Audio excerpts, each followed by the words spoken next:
जळगाव शहरातून एक अत्यंत धक्कादायक घटना समोर आली आहे। सुंदर मोतीनगर परिसरात राहणाऱ्या 23 वर्षीय मयुरी ठोसरे या नवविवाहित महिलेनं सासरच्या त्रासाला कंटाळून आत्महत्या केल्याचा आरोप तिच्या माहेरच्यांनी केलाय।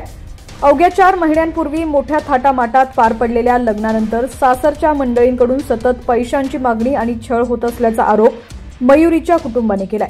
विशेष म्हणजे घटनेच्या आदल्या दिवशीच म्हणजेच 9 सप्टेंबर रोजी मयुरीचा वाढदिवस होता। माहेरच्यांनी वाढदिवसानिमित्त तिला पैसे पाठवून साजरा केला, पण 10 सप्टेंबर रोजी संध्याकाळी घरात कुणी नसताना तिने गळफास घेऊन आपलं आयुष्य संपवलं।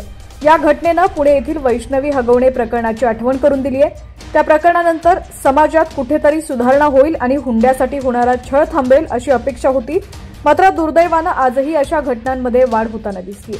मयुरीच्या कुटुंबानं दिलेल्या माहितीनुसार लग्नानंतर अवघ्या काही महिन्यातच तिच्या सासरच्या मंडळींकडून पैशांची मागणी वाढली होती।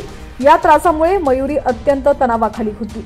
तिचे माहेरचे आणि सासरचे यांच्यात या प्रकरणी 3 वेळा समेट घडवण्याचे प्रयत्न झाले, पण तरीही छळ थांबला नाही। अखेर तिनं हे टोकाचं पाऊल उचललंय।